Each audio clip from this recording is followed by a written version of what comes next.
But first we begin in the UK, where outgoing Prime Minister Boris Johnson gave his final speech in the job. Johnson, in front of 10 Downing Street, expressing unhappiness about being forced out of the job, saying rules had changed halfway through. He's now on his way to Scotland to tender his resignation to the Queen, who is currently staying at Balmoral Castle. The monarch will then ask his successor, Liz Truss, to form a new government.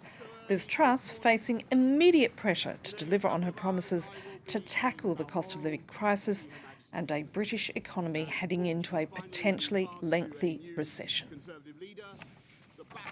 This is a tough time for the economy. This is a tough time for families up and down the country. We can and we will get through it, and we will come out stronger the other side.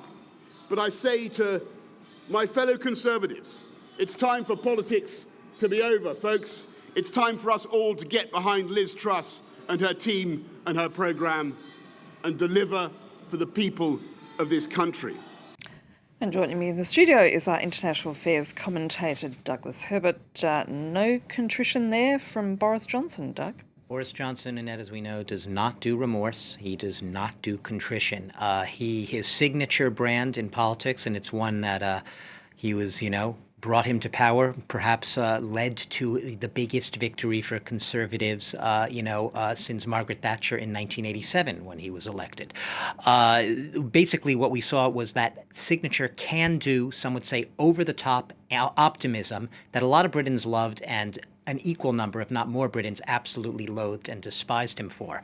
But when I say no contrition, what he did do is hammer away at the three main points that he would like the historians to remember him for. If he could write his own sort of record in the history books, it's going to be getting Brexit done. We can stipulate, I suppose, whatever you think of Brexit, he did get it done. He did it against political gravity. Theresa May fell on the Brexit mantle.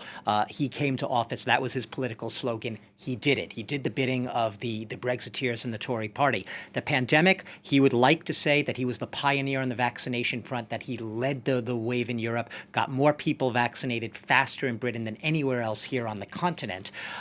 In fact, it's more mitigated than that. You and I both know Boris Johnson fell deathly ill with COVID, almost died in the hospital in April 2020. His rollout and his lockdown was a week later than anyone else among his European neighbors. So he was late to the ball with COVID. So he could perhaps plausibly argue, but he finally got the Brexit message. But that was almost only after a near-death experience.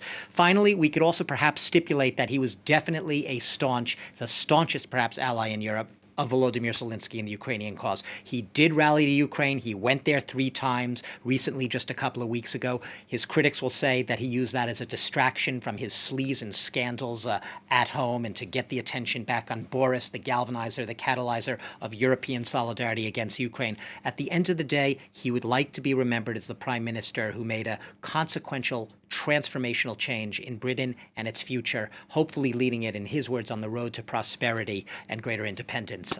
But yeah, no contrition, nothing about the Sleazer scandal. And certainly no honeymoon either for his successor, Liz Truss. None at all. A recent YouGov poll, Annette, showed that only 12% of Britons coming into office for her think she'll be a decent prime minister.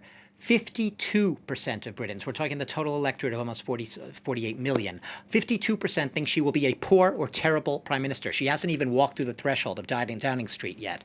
Look, she's coming in not only with a divided Tory party. Let's not forget, her victory was narrower than expected among the dues-paying Conservative Party. There's only 20,000 votes between Only 20,000 votes. And let's not remember, she lost among Tories in the early rounds of voting. She only sort of won in the very final contest there.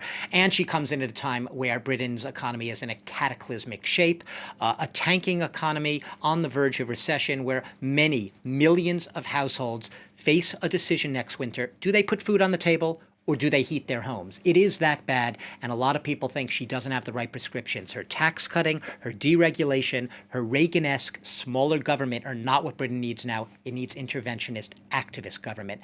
Liz Truss is coming in with a Sisyphean boulder, a giant one, to roll up that hill. Very quickly, Could Boris Johnson stage a comeback? Yeah, he could. Will he? That will also depend on what the impact of Brexit is down the road and how, he'll be judged also on that. He's going to go to the backbenches. He's not probably going to be in the cabinet, safe bet, which means that He will bide his time there, but Boris Johnson doesn't go quietly into the night, Annette. He's about himself. He is a character, is quite narcissistic. I believe he feels like a wronged man. He feels like he had great ambitions for Britain that the people, wrongly rejected him for. He didn't accomplish his agenda. He said mission largely accomplished, not entirely. I think he'll be watching every move Liz Truss makes, hoping perhaps that she'll implode, even he'll never say that explicitly. He supported her today, hoping perhaps to leap off that backbench back onto center stage, the place he most loves to be. Doug Herbert, thanks for that.